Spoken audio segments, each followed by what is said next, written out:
Mesdames, Messieurs, bonsoir et merci d'avoir pris le rendez-vous de votre émission L'Immobilier. Je sais que vous êtes nombreux à trouver d'intérêt à suivre cette émission.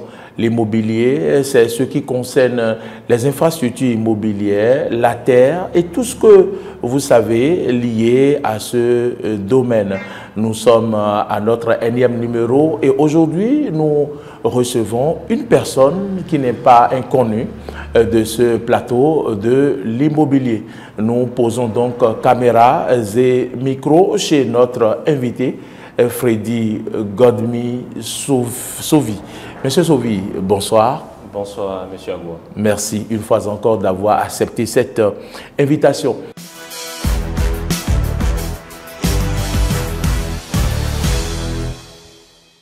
Mesdames, Messieurs, nous parlons ce soir des réserves administratives. Les réserves administratives et les réalités au Bénin. Oui, réserves administratives et par rapport à nos réalités au Bénin. Il va répondre à toutes nos questions. Monsieur Freddy Godmi Sovy, lui, il est juriste, il est conseiller en immobilier, il est le directeur général de Africa Land Consulting. Une fois encore, Monsieur Sovy, bienvenue sur l'immobilier. Merci, Monsieur Agua. Alors, nous parlons ce soir des réserves administratives et nous ajoutons et les réalités au Bénin. Que doit-on comprendre par réserve administrative dans un pays? Vous savez, dans un pays, les réserves administratives, encore appelées réserves foncières ou encore réservation foncière, peut être définies comme étant tout espace prévu dans un plan d'urbanisation destiné à accueillir un équipement collectif ou un aménagement spécifique à court, à moyen ou à long terme. Autrement dit, en fait, une réserve administrative, c'est cet espace qui est dégagé au cours d'une opération d'aménagement territorial, d'urbanisation, pour recevoir toute infrastructure à caractère public. De façon à résumer. Je pense que c'est bien reformulé. Et est-ce que ça veut dire que le cadastre devait tenir compte déjà au départ, lors de la viabilisation, si je peux le dire, le plan du territoire devait en tenir compte depuis l'élaboration des plans de départ? Est-ce que ça ne devrait pas être le cas? Oui. Déjà, le processus d'aménagement du territoire, c'est une procédure. C'est une procédure qui ne commence pas forcément par le lotissement, par le cadastre. Le cadastre ne vient que conforter les données territoriales de l'État, recenser les propriétaires, faire la cartographie, un certain nombre de choses. Donc, le cadastre n'est que l'aboutissement d'une opération qui a commencé depuis longtemps. Et le plan d'urbanisation, c'est ça en fait le plan de base. Le plan qui permet à un urbaniste commis sur un projet d'urbanisation d'une localité, d'une commune, d'un espace donné. Alors que le terrain est peut-être encore vierge. Exactement. Exactement. Donc c'est par là que toute opération commence, parce que ce que nous observons dans les localités, dans les communes et autres, dans les villes, ça a commencé toujours par un travail d'urbanisation. Et donc ce qu'on appelle, il y a deux documents principaux. Le plan directeur, qui est juste un plan de planification d'urbanisation d'une commune. Et donc ce plan définit en quelque sorte tout ce qu'il faut avoir comme infrastructure, le regroupement des terres, le lotissement des terres et tout dans cette commune. Et donc, c'est un projet. Et donc, quand on passe à la phase d'opérationnalisation, c'est en ce moment qu'on parle de plan de lotissement ou de remembrement. Donc, c'est l'application en fait de ce plan directeur qui avait été déjà fait par un urbaniste. Et donc, dans l'opérationnalisation, on nous amène sur le plan de lotissement ou de remembrement. Donc ça, c'est le côté opérationnel même de ce plan d'urbanisation. Très bien. Au Bénin, nous parlons souvent de réserve administrative. Dans le mot administrative, nous avons administration. Vous l'avez défini, mais pas que ça. Les terrains de jeu que les quartiers, les communes devraient abriter, est-ce que ces terrains de jeu devraient être logés sur ces domaines-là réservés à l'administration? En fait, déjà, quand on parle de réserve administrative, comme on l'a défini tout à l'heure, c'est l'espace qui est dégagé dans le plan d'urbanisation. D'utilité publique. Donc ça peut servir au terrain de jeu, l'espace, en fait, au marché, l'État aux écoles. Viabilise, l'État planifie l'occupation des terres dans une localité. Et en même temps, tout ce qui est équipement collectif qui a un intérêt général pour cette communauté, on les dégage. On dégage des espaces pour recevoir.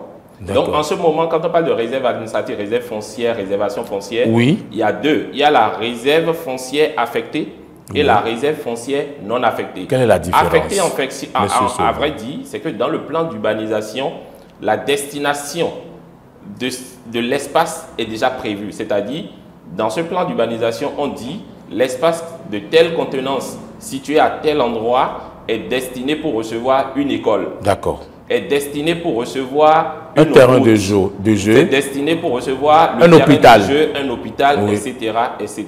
Donc ça, c'est du moment où la destination est fixée déjà dans le plan d'urbanisation, là on dit qu'il s'agit d'une réserve administrative affectée.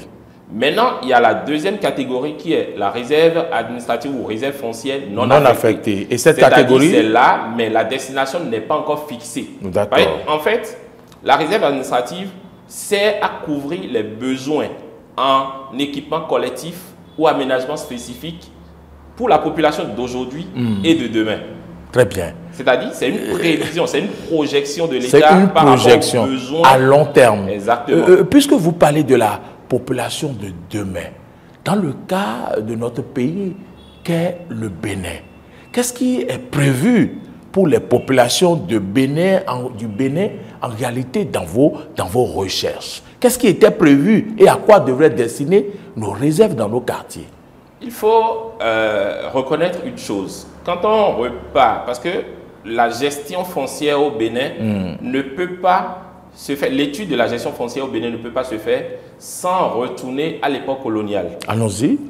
Quand vous retournez à l'époque coloniale, les colons, les premiers occupants, les colons, ceux qui étaient venus, les Français qui étaient venus coloniser le Bénin, le Bénin de l'époque, forcément avaient déjà fait certaines projections. Ah, d'accord. Et des choses avaient été prévues, et c'est ce qui fait d'ailleurs qu'on a le port et un certain nombre d'infrastructures. Il y a des projections qui étaient faites. Et ces projections qui étaient faites à l'époque, naturellement, les réalités que nous avons aujourd'hui ne sont pas les mêmes que celles de l'époque. Le nombre d'habitants qu'on avait à l'époque n'est plus le même aujourd'hui. Donc, il y avait des planifications qui étaient faites. Avec l'évolution du temps, il y a eu d'autres besoins en équipement collectif. Donc, ce qui fait que ce qui était prévu, il y a forcément des choses qui étaient prévues à une époque donnée, mais aujourd'hui sont dépassées. Donc, ce qui amène les gouvernants à forcément chercher d'autres espaces pour pouvoir mettre à la disposition, construire pour la population un certain nombre d'équipements collectifs. C'est ça. Donc, en fait, c'est ça. Et donc, au départ, oui, on ne peut pas dire qu'il n'y avait pas eu de prévisions. Il y a eu des prévisions, mais peut-être ces prévisions n'ont pas été conséquentes. C'est ça. Ce qui fait qu'aujourd'hui, la modernisation, un certain nombre de choses qui sont des nouveautés en fait dont la population a besoin pour être à l'aise. Parce que quand vous parlez d'hôpitaux, on nous a construit Chic. Chic, à l'époque peut-être il y a 30 ans, on ne pouvait pas s'imaginer qu'on aurait pu avoir un hôpital dans cette ampleur, dans cette envergure. Donc l'espace qu'il faut pour construire Chic, peut-être à l'époque, les gouvernements... a servi à autre chose. Et on connaît, c'était la station terrienne que cet espace abritait. Exactement. Mais c'est un domaine public. Exactement. Donc, il y a la réalité qui fait qu'il faut reconnaître qu'il y a eu quelque chose qui était prévu. Mais l'autre chose qui est une évidence, qui est une réalité, et donc des affaires pénales sont ouvertes devant les juridictions, et qu'il faut reconnaître également, c'est que il y a eu des espaces qui étaient prévus, mais qui ont été morcelés par les gouvernants. Puisque vous en parlez, venons-en alors avec mes questions dans ce sens.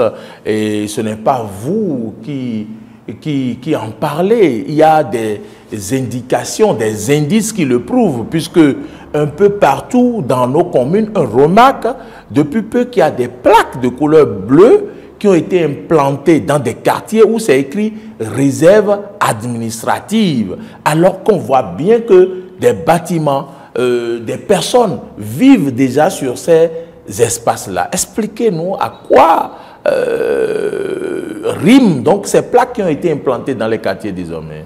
Je reviens toujours sur la définition de base. Oui. La réserve administrative, espace prévu dans un plan d'urbanisation pour accueillir des équipements spécifiques ou un aménagement spécial. D'accord. Dans l'intérêt général. D'accord. Et donc, quand on a cette définition, donc il y a des espaces qui sont dégagés. Dégagés. D'accord. Vous savez, comme je le disais tout à l'heure, un besoin qu'on a à un instant donné peut évoluer dans le temps. Ce qui fait que ce qui est prévu peut être modifié. Oui. Et donc, les mêmes tests qui organisent la gestion des réserves administratives, dont la compétence est attribuée notamment aux communes, principalement aux maires qui dirigent la commune. Oui. Il faut avouer que selon les besoins de la communauté, ça peut être modifié. Et quand vous devez modifier la destination prévue pour l'usage prévu pour un espace, une réserve administrative, il y a des procédures qui sont fixées dans les tests qu'il faut suivre impérativement pour pouvoir les déclasser et procéder à un morcellement, attribution à des propriétés privées, etc. Au fait, est-ce que les tests prévoient que, par exemple, lorsque la destination sera donc modifiée, qu'elles peuvent servir à être morcelées et à être vendues par une autorité communale qui met l'argent dans sa poche? Est-ce que les tests ont prévu cela? Ce que la loi a prévu, ce n'est pas que un individu cède ou vend des espaces relevant de la réserve administrative ou réserve foncière pour les empocher personnellement. D'accord. Les lois n'ont jamais prévu ça. C'est un bien de la communauté, c'est un bien public et à aucun moment responsable, quel que soit le poste que vous occupez, vous n'avez le droit de pouvoir empocher les ressources, les fruits issus de la cession de ces biens en question. Et quelle est la réalité chez nous alors, dans ce sens? Ce qui est prévu en fait, il y a une procédure qui est définie. La procédure essentiellement c'est quoi? Lorsque vous voulez procéder à un morcellement d'une réserve administrative, il faut impérativement conduire une procédure d'enquête publique qui doit impliquer plusieurs acteurs. La commune, la population concernée, les habitants concernés, l'État central et aussi les responsables au niveau départemental. Et donc, on doit apprécier l'utilité du morcellement de cet espace que vous êtes en train de vouloir morceler. D'accord. De cette réserve administrative que vous êtes en train de vouloir morceler. Donc, ce sont tous ces acteurs-là qui doivent être impliqués dans la procédure de morcellement d'une réserve administrative. Voulez-vous nous dire que dans les règles de l'art, que peut-être des autorités ont pu respecter ces procédures pour donc morceler des domaines, peut-être qui sont des réserves administratives? Malheureusement, mes investigations, tout ce que j'ai lu sur les cas qu'on a connus au Bénin, que ce soit les cas dans la commune d'Abomey, Calavi et ailleurs, ce que je crois avoir noté simplement, c'est que ces procédures n'ont pas été respectées. C'est ce qui donne lieu à toutes ces procédures judiciaires engagées contre ces personnes, ces responsables, ces maires et autres acteurs au niveau des communes à l'époque où ces morcellements ont été faits. Parce qu'il faut suivre cette procédure. Et le nouveau plan, il faut forcément procéder à une approbation d'un nouveau plan d'urbanisation qui change la destination de cette réserve administrative. D'accord. Puisque au départ, on a dit la réserve est prévue dans un plan d'urbanisation. Tout à fait. Dans sa destination est prévue, un certain nombre de choses sont prévues. Donc lorsque vous procédez à une modification de la destination de cette réserve administrative, il faut forcément, ça change forcément le plan d'urbanisation de la localité. Très bien. Et donc il faut forcément procéder à l'approbation de ce nouveau plan. D'accord. Lorsque vous ne respectez pas, vous ne faites pas et que tout est fait en catimini, la procédure elle est irrégulière. C'est en quelque sorte un détournement du domaine public. Exactement. On remarque donc qu'il y a peut-être des autorités qui s'adonnent à, à ces pratiques, mais également il y a des individus ou des collectivités qui estiment que le domaine leur appartient.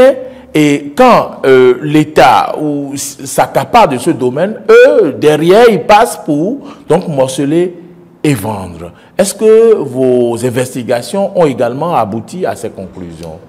Déjà, quand on parle de plan d'urbanisation, la procédure permet en fait, lorsqu'on est en train de constituer le plan d'urbanisation, le plan de lotissement de la localité, il y a les contributions, c'est-à-dire chaque propriétaire, les cas où les superficies sont déjà occupées par des des personnes, pas des particuliers. Il y a des contributions. Vous devez contribuer à la constitution d'une réserve administrative de la zone. Parce que ces équipements qui seront installés doivent servir à l'intérêt général, dont vous, habitants de cette localité. Donc, il y a une contribution qui est faite de votre superficie. C'est pour ça que vous allez voir que quand les opérations de lotissement évoluent, on dit superficie apportée, superficie recasée, c'est à superficie attribuée. Donc, on applique le coefficient pour connaître votre contribution à la réserve administrative et votre superficie définitive est connue. Parce que les voies et tout et tout. Et donc, ceux qui sont victimes ou ceux qui sont sinistrés, parce que après avoir fait tout ça, il y a des parties qui sont réservées pour recevoir des routes, un certain nombre de choses. Là, on vous met ailleurs. On vous déplace, on vous met ailleurs. On vous délocalise. Vous voyez? Donc, ceux qui ont été sinistrés, déplacés ailleurs et tout, l'État a récupéré cette partie-là comme des réserves administratives, n'ont plus aucun droit sur ces superficies. D'accord. En fait, quand ces procédures sont suivies, désormais, même si la terre, ces réserves administratives ne sont pas affectées et doivent rester là pendant des années, elles sont pendant tout ce temps disponibles et sécurisées. C'est pour ça, tous ceux qui occupent ces lieux sans les procédures réglementaires, les procédures légales, se retrouvent aujourd'hui inquiétés par l'État. Parce que l'État, à tout moment, quand elle décide, c'est disponible et sécurisé. Donc, quand vous l'occupez, l'État a le droit à tout moment d'engager des procédures pour vous expulser, pour vous déguerpir et récupérer la réserve administrative. Parce que la réserve administrative, c'est pour la communauté. Vous venez donc de nous expliquer comment l'État obtient donc ces réserves. Mais l'État ne devrait pas déclarer d'utilité publique à travers des décisions. Parfois, ces domaines que l'État réquisitionne, je ne sais pas si c'est le mot réquisitionne que je dois utiliser. Il faut faire la nuance. D'accord. Réserve administrative, procédure d'expropriation pour cause d'utilité publique. Il faut faire la nuance. Ben, faites-nous la nuance. En fait, la réserve administrative est issue d'un plan d'urbanisation d'une communauté. D'accord, vous l'avez dit. Et donc, là, on est pleinement dans le plan d'urbanisation. C'est-à-dire, on veut viabiliser une localité, la commune et tout, prévoir les équipements et tout ça, et c'est fait. On a prévu, on a appliqué les coefficients, on a dégagé des espaces pour recevoir des équipements. D'accord. Mais dans la procédure d'expropriation, c'est parce que l'État n'a pas réussi à avoir la superficie conséquente dans les réserves pour recevoir une infrastructure publique qu'elle maintenant fait recours à une procédure d'expropriation pour cause d'utilité publique. Ici, en fait, c'est quoi? La réserve est pour l'État. Dès que la procédure est faite, la réserve administrative appartient à l'État après le plan d'urbanisation. Mais dans le cas de la procédure d'expropriation, vous êtes propriétaire de votre terre.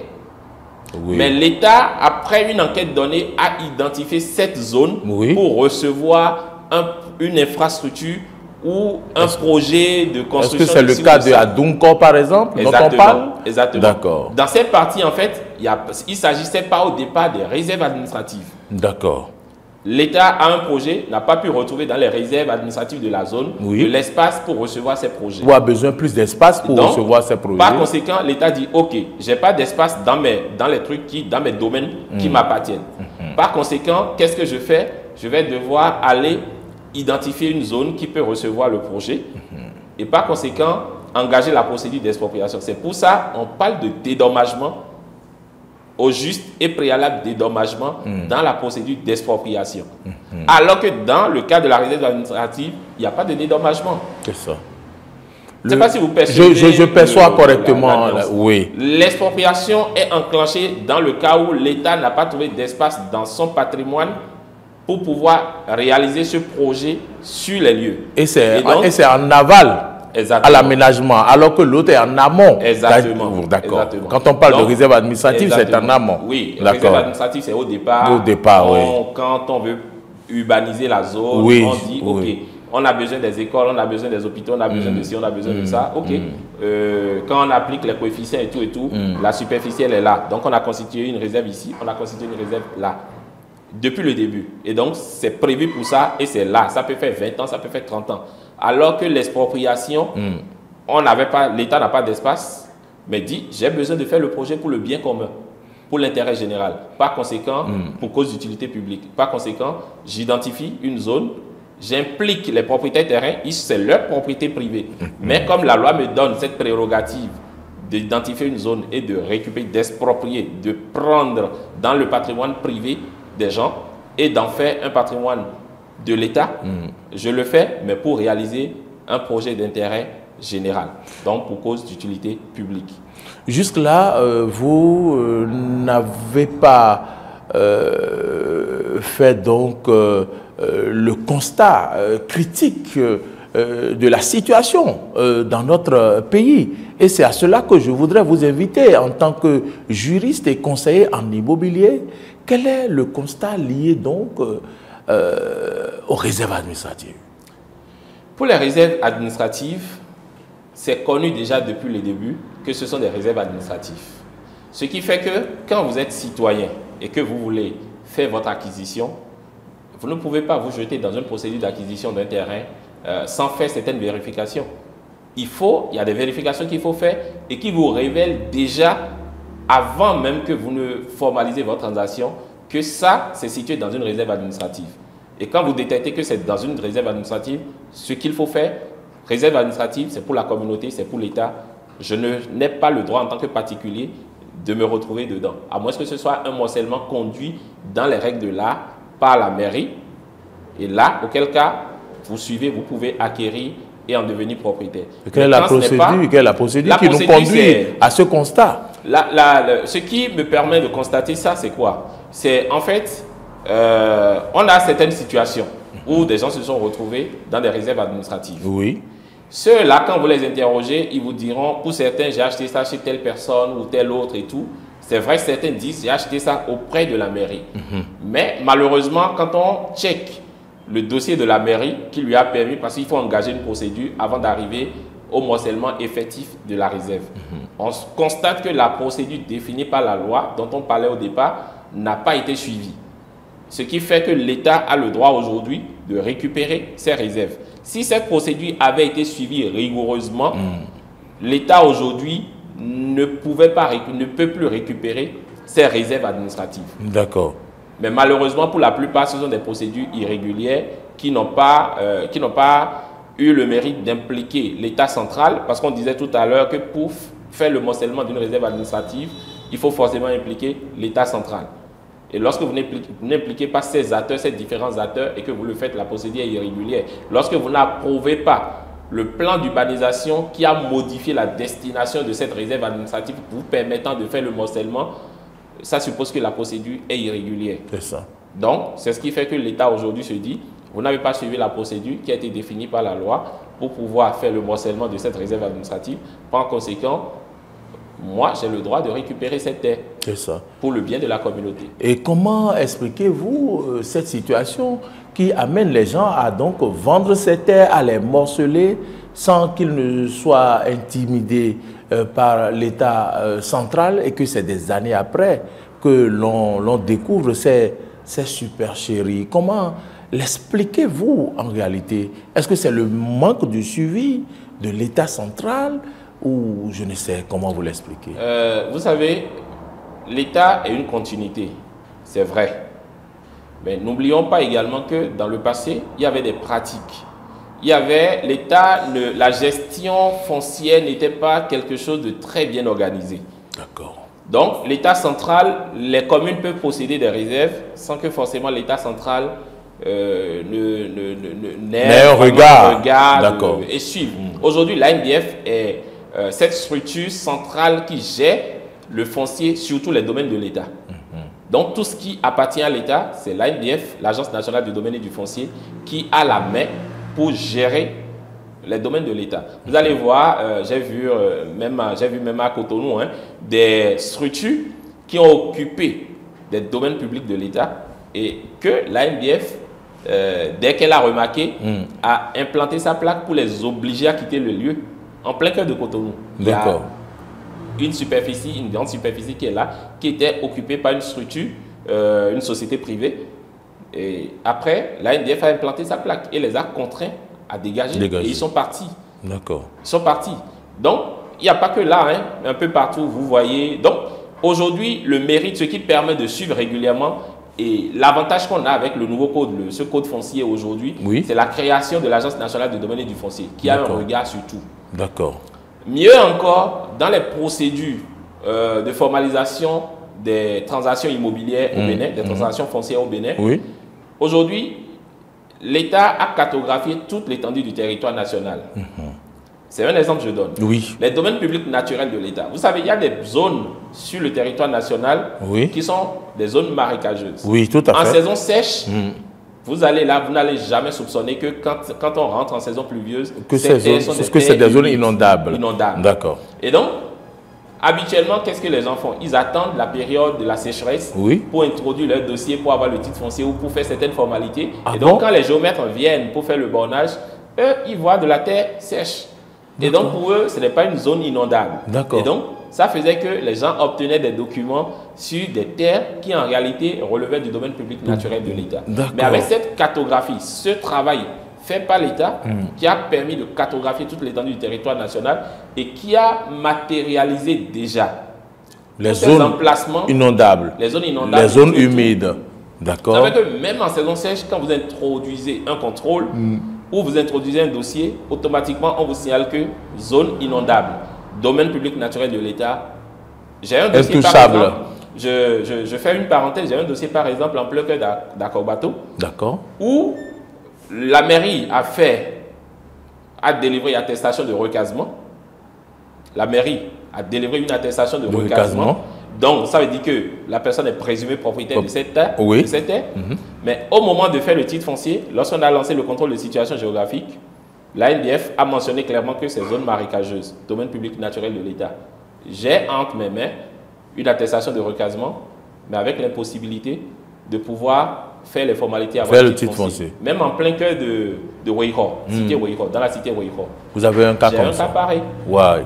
Et comment vous lancez le contrôle, la situation géographique vous dit clairement que c'est zone marécageuse, domaine public naturel. Et comment on gère ces cas, par exemple? Malheureusement, peut-être qu'il y a des gens qui nous suivent et qui sont dans ces cas. Comment on gère ces cas? Malheureusement, vous ne pouvez pas en être propriétaire. C'est une pète. Oui, c'est une pète. Malheureusement, vous ne pouvez pas en être propriétaire. La preuve, on a fait une démarche à l'endroit de la mairie pour avoir des informations. La mairie dit non, vous ne pouvez que vous cantonner à ce que l'ANDF vous donne comme information. Et les sous qui ont été dépensés? Ça n'engage que l'usager.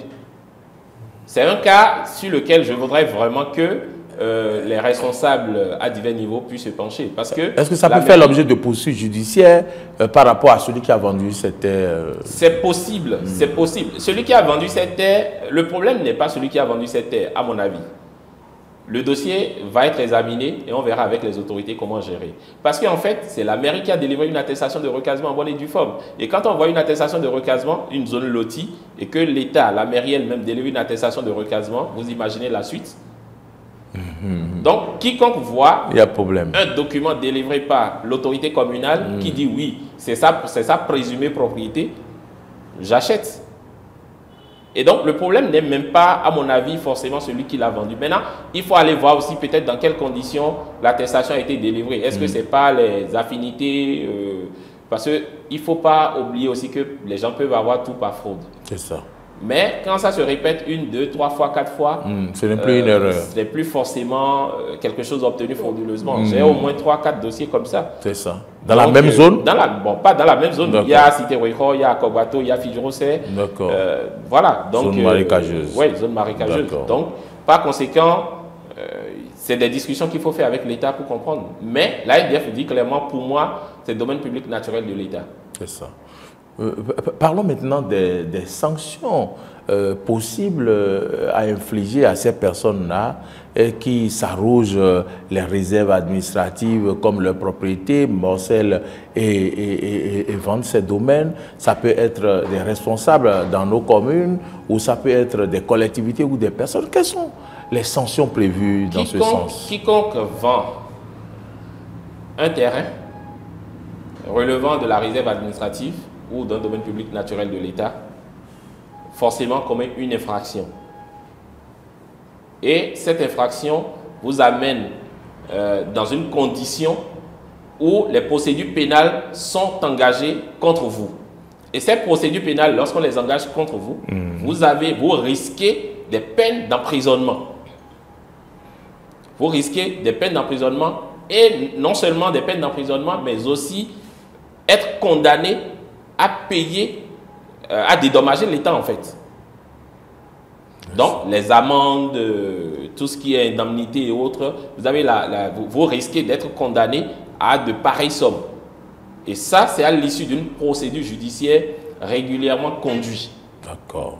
Que vous pouvez, donc, la prison, vous pouvez faire la prison. C'est usage de faux, oui, on peut dire ça. Il y a la vente d'un bien ne vous appartenant pas. Et donc, voilà. Et puis, surtout quand faux et usage de faux. Exactement. Et surtout quand il s'agit d'une terre relevant de la réserve administrative, c'est encore plus grave. Parce que ça, c'est un truc de l'État. Et donc, par conséquent, vous vous exposez à des peines d'emprisonnement, oui, à des peines un peu plus sévères. Puisqu'on parle des réserves administratives, permettez-moi, monsieur Freddy Godmi-Sovi, de vous demander si vous avez essayé de comprendre un peu la situation, par exemple, de Weiho, parce que ceux qui nous suivent peut-être peuvent se demander, mais pourquoi nous n'en avons pas parlé alors qu'on parle de réserve administrative? Est-ce que vous pouvez nous éclairer un peu par rapport à la situation qui se pose à Weiho, où on a appris que la mairie a le droit de propriété sur des espaces, alors que des gens occupent déjà ces terres depuis des dizaines, des vingtaines, plusieurs dizaines d'années, j'allais dire. Les informations obtenues par rapport à ce côté, il y a une discussion que la mairie elle-même a engagée déjà avec les intéressés. Oui, je suis de près cette discussion. Il y a des discussions qui sont engagées avec les intéressés. Tout à fait. Et les informations reçues, sauf erreur, toute la superficie réclamée ne relève pas forcément d'une réserve administrative. Il y a une expropriation. Effectivement. Il y a une expropriation. D'accord. Et comme je le dis souvent, parce que vous allez voir dans le lot, il y a des gens qui vous diront qu'ils ont des titres fonciers sur leur propriété. En fait, l'État, c'est cette réponse que je donne souvent aux gens. Ce n'est pas parce que vous possédez un titre foncier qui est le titre définitif. Vous en avez parlé dans notre émission, la première émission que nous avons tournée avec vous. Exactement. Donc, ce n'est pas parce que vous possédez un titre foncier que vous pouvez empêcher l'État de vous exproprier. Le titre foncier ne fait pas obstacle à un projet d'expropriation. D'accord. Simplement, ce qui est demandé à l'État, c'est de suivre la procédure régulière d'expropriation. Que ce soit pour une cause d'utilité publique, c'est-à-dire ce qu'on veut faire comme projet là, soit dans l'intérêt général. D'accord. Lorsque cette règle est respectée, cette condition est respectée, l'État engage la procédure qu'il faut, faire les enquêtes commodo, incommodo, tout ce qu'il faut pour relever tous les propriétaires qui sont dans l'emprise de ce périmètre, la déclaration, l'arrêté de déclaration d'utilité publique, surtout pour Weiho, je crois qu'il y a un arrêté de déclaration d'utilité publique qui avait été pris par la mairie, mais seulement que les intéressés disent n'avoir pas reçu cet arrêté le plus tôt, et puis c'est quand on était presque en procédure de démarrage des travaux et tout, qu'ils ont reçu par voie d'huissier cet arrêté. D'accord. Mais la procédure régulière, c'est que lorsque la zone est identifiée pour recevoir un projet pour cause d'utilité publique ou pour l'intérêt général, naturellement, la mairie prend un arrêté de déclaration d'utilité publique, qui est juste un acte qui identifie le périmètre, qui permet de fixer dès le départ, cette zone a été identifiée pour recevoir un projet dans l'intérêt général. Et là, à partir de là, la procédure suit, on recense les propriétaires qui se retrouvent dans l'emprise de cette zone déclarée d'utilité publique. Et après ça, on engage la procédure qu'il faut pour les dédommager. Et c'est à la fin de la procédure de dédommagement que vous avez la possibilité maintenant, l'État prend l'acte d'expropriation. L'acte d'expropriation, c'est le dernier acte qui est pris et donc qui permet maintenant à l'État d'être propriétaire de cette superficie et de pouvoir réaliser son projet. Mais la loi a insisté, c'est jusqu'au dédommagement de tous les occupants, de tous les présumés propriétaires ou propriétaires. Normalement, c'est les propriétaires. Mais l'État est un peu plus compréhensif sur la question. Un peu plus large. Et admet même ceux qui n'ont pas encore de titre foncier sur leur terre. Sinon, en principe, il faut être propriétaire pour pouvoir revendiquer quelque partie que ce soit du périmètre ciblé. C'est ça. Donc, mais par contre, vous savez, il y a des gens indélicats qui veulent résister, comme parce qu'on a dit, tant que vous ne recevez, le dernier n'a pas reçu son dédommagement, l'État ne pourra pas prendre l'acte d'expropriation. Il y a des gens qui refusent d'aller encaisser. Vous faites traîner la procédure. Vous faites traîner la procédure. Or, l'État aussi est limité dans le temps. Et donc, par conséquent, aujourd'hui, il y a cette consignation, la manière, il y a la méthode, la voie de consignation qui est aussi prévue. Et donc, l'État consigne. Quand c'est fixé et tout, et que vous n'allez pas prendre, on vous demande de fournir vos pièces, les documents qu'il faut pour vous faire dédommager, que vous ne le faites pas. L'État consigne les sommes là. Et dès que vous êtes prêt, vous allez vous adresser à la structure qu'il faut et vous faites les formalités. Et donc, on vous déconsigne votre argent. Mais l'État consigne les sous qui vous reviennent là. Et dès que vous le faites. Donc, ça ne bloque plus l'État dans l'acte d'expropriation, la prise de l'acte d'expropriation. Je ne voudrais pas prendre l'avis de l'expert, mais je veux prendre l'avis de M. Sauvy, le citoyen béninois, sur cette question que je voudrais vous poser. Comment appréciez-vous quand même ce phénomène qui consiste à être sur le qui-vive et à penser qu'un jour, là où vous vivez, que l'État peut donc se lever et déclarer d'utilité publique un jour et que le dédommagement ne soit pas peut-être à la hauteur de ce qu'il faut pour me permettre de me réinstaller. Si vous me permettez, si je dois vous donner mon avis personnel. En tant que M. Sauvy et non en tant que l'expert. Citoyen, je pense que le problème, ce qui nous amène à ces situations aujourd'hui, c'est le manque de planification de nos dirigeants. Je ne parle pas de ceux d'aujourd'hui. Si ceux qui avaient occupé ces postes dans le passé avaient joué pleinement leur rôle, aussi bien les maires, les autorités locales, au niveau départemental qu'au niveau central, ceux qui avaient occupé ces postes dans le passé, je pense qu'à la date d'aujourd'hui, on n'aurait pas ces problèmes. Parce que pourquoi est-ce que l'État se retrouve obligé d'aller forcément au niveau de faire une procédure d'expropriation? C'est parce qu'elle n'a pas trouvé d'espace pour recevoir ce projet, cette infrastructure à construire, qu'elle se retrouve dans l'obligation d'aller exproprier. Et là, l'État a force sur tout.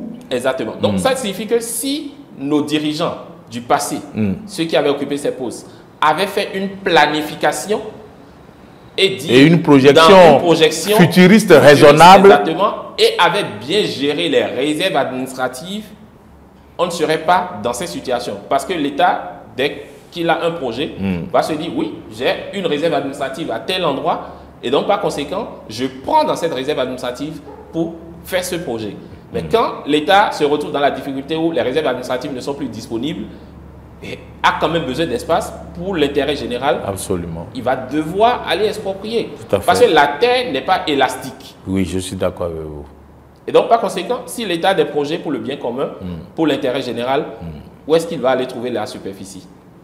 Il est obligé de l'arracher à des particuliers pour le faire. Mais si les dirigeants avaient fait cette projection pour dire dans 20 ans, dans 30 ans, l'État, on aura besoin d'un grand hôpital de référence pour la sous-région. Je pense que des espaces auraient été prévus pour ça. On aurait besoin d'un grand stade pour recevoir les plus grandes compétitions du monde. Des espaces auraient été prévus pour ça. Mais quand on le fait à la légère, et ce problème risque de se répéter, parce que quand vous allez dans certaines localités qui sont moins habitées aujourd'hui, qu'est-ce que l'État fait concrètement pour le plan d'urbanisation de ces zones? Et donc, les occupations anarchiques ont commencé. Quand n'importe qui se lève, il va prendre sa superficie et s'installe. D'où la nécessité pour l'État d'accélérer les procédures d'urbanisation des localités. Très bien. Il faut que les plans d'urbanisation soient achevés pour que les gens puissent savoir à tel endroit c'est une réserve administrative, je ne peux pas entrer dedans, je reste à tel endroit pour qu'on n'ait pas ces problèmes. Les lotissements aussi, il faut qu'on les accélère pour aller jusqu'à son terme. Sinon, tant que ces travaux ne sont pas faits, on est toujours soumis à ces aléas, à ces situations en fait. Très bien. Voilà mon avis.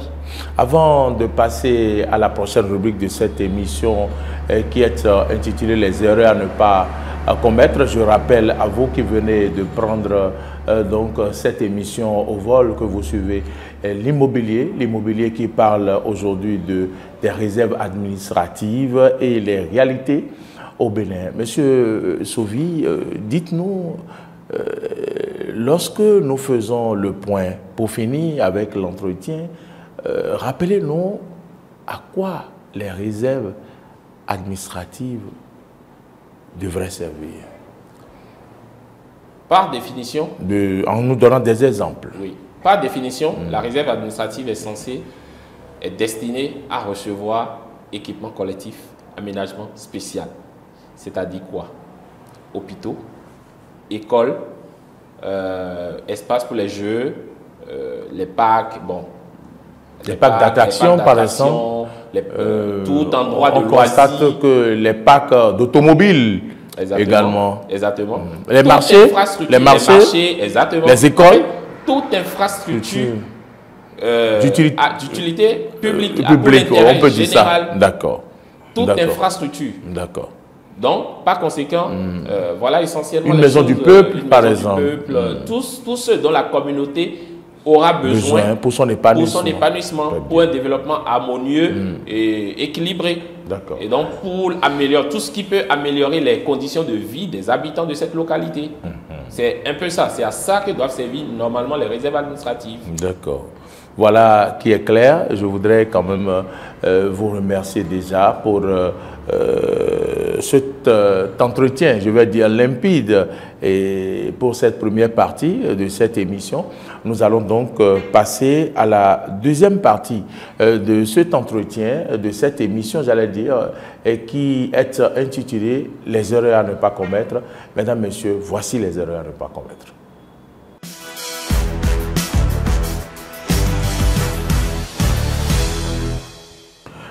Une fois encore, M. Sauvy, je vous remercie d'avoir accepté cette invitation sur l'immobilier.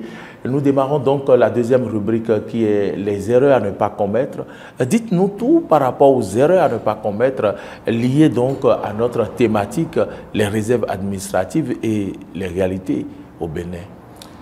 La première erreur à ne pas commettre relativement aux réserves administratives, c'est manquer de procéder à un contrôle de situation géographique. C'est-à-dire quoi? Lorsque vous voulez acquérir une terre, un bien immobilier au Bénin, il faut toujours procéder à un contrôle de situation géographique qui vous permet en fait de savoir si le terrain ou le bien immobilier est situé sur une réserve administrative, un domaine public naturel de l'État, dans une zone humide, dans un périmètre, dans une zone déclarée d'utilité publique.